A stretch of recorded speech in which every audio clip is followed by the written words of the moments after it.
സുഭാഷിതങ്ങൾ 30-ാം അധ്യായം. ആഗൂറിന്റെ സൂക്തങ്ങൾ. മാസായിലെ യാക്കയുടെ മകനായ ആഗൂറിന്റെ വാക്കുകൾ. അവൻ ഇദിയേലിനോടും യുക്കാളിനോടും പറയുന്നു, മനുഷ്യനെന്നു കരുതാനാവാത്ത മൂഢനാണ് ഞാൻ. മനുഷ്യന്റെ ബുദ്ധിശക്തി എനിക്കില്ല. ഞാൻ ജ്ഞാനം അഭ്യസിച്ചിട്ടില്ല. പരിശുദ്ധനെക്കുറിച്ചുള്ള അറിവും എനിക്കില്ല. സ്വർഗത്തിലേക്ക് കയറുകയും ഇറങ്ങുകയും ചെയ്തത് ആര്? കാറ്റിനെ മുഷ്ടിയിൽ ഒതുക്കുന്നത് ആര്? സമുദ്രങ്ങളെ വസ്ത്രത്തിൽ പൊതിഞ്ഞു വച്ചിരിക്കുന്നതാര്? ഭൂമിയുടെ അതിരുകൾ ഉറപ്പിച്ചതാര്? അവന്റെ പേരെന്ത്? അവന്റെ പുത്രന്റെ പേരെന്ത്? തീർച്ചയായും നിനക്കറിയാമല്ലോ.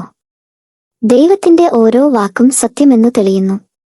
തന്നെ അഭയം പ്രാപിക്കുന്നവർക്ക് അവിടുന്ന് കവചമാണ്. അവിടുത്തെ വാക്കുകളോടൊന്നും കൂട്ടിച്ചേർക്കരുത്. അങ്ങനെ ചെയ്താൽ അവിടുന്ന് നിന്നെ കുറ്റപ്പെടുത്തും. നീ നുണയനാവുകയും ചെയ്യും. 2 കാര്യങ്ങൾ ഞാൻ അങ്ങയോട് അപേക്ഷിക്കുന്നു. മരണം വരെ എനിക്ക് അവ നിഷേധിക്കരുതേ. അസത്യവും വ്യാജവും എന്നിൽ നിന്ന് അകറ്റി നിർത്തണമേ. ദാരിദ്ര്യമോ സമൃദ്ധിയോ എനിക്ക് തരരുതേ. ആവശ്യത്തിന് ആഹാരം തന്നെ എന്നെ പോറ്റണമേ. ഞാൻ സമൃദ്ധിയിൽ അങ്ങയെ അവഗണിക്കുകയും കർത്താവ് ആര് എന്ന് ചോദിക്കുകയും ചെയ്തേക്കാം.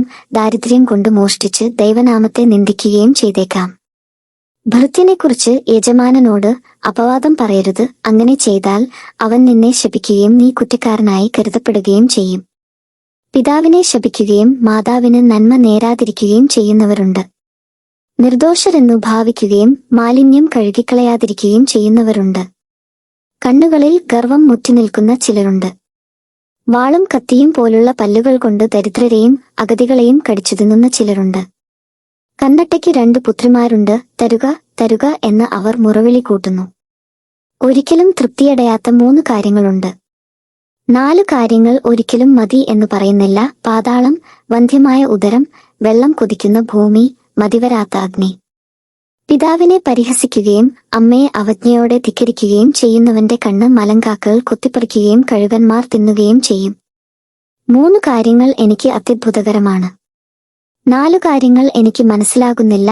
കഴുകന്റെ ആകാശത്തിലൂടെയുള്ള പാത, സർപ്പത്തിന്റെ പാറയിലൂടെയുള്ള വഴി, കപ്പലിന്റെ സഞ്ചാരപഥം, കന്യകയോടുള്ള യുവാവിന്റെ പെരുമാറ്റം. വ്യഭിചാരിണിയുടെ രീതി ഇതാണ്.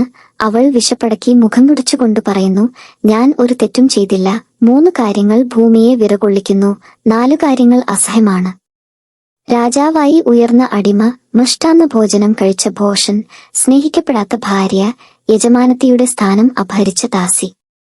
ഭൂമിയിലെ 4 ജീവികൾ തീരെ ചെറുതാണ്, എങ്കിലും അസാമാന്യ ബുദ്ധി പ്രകടിപ്പിക്കുന്നു.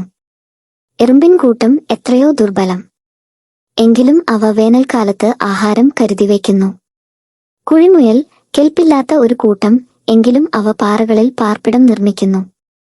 വെട്ടുകിളികൾക്കു രാജാവില്ല, എങ്കിലും അവ അണിയണിയായി നീങ്ങുന്നു.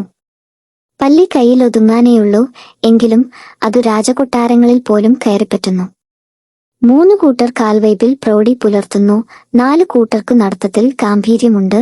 മൃഗങ്ങളിൽ കരുത്തേറിയതും ഒന്നിനെയും കൂസാത്തതുമായ സിംഹം, ഞെളിഞ്ഞു നടക്കുന്ന പൂവൻ കോഴി, മുട്ടാട്, സൈന്യങ്ങളെ നയിക്കുന്ന രാജാവ്. നീ നിന്നെ തന്നെ പുകഴ്ത്തിക്കൊണ്ട് ഭോഷത്വം കാട്ടുകയോ തിന്മയ്ക്ക് കളമൊരുക്കുകയോ ചെയ്യുന്നവനാണെങ്കിൽ നിശ്ശബ്ദത പാലിക്കുക. എന്തെന്നാൽ പാല് കടഞ്ഞാൽ വെണ്ണ കിട്ടും, മൂക്കിനടിച്ചാൽ ചോര വരും, കോപം ഇളക്കിവിട്ടാൽ കലഹമുണ്ടാകും.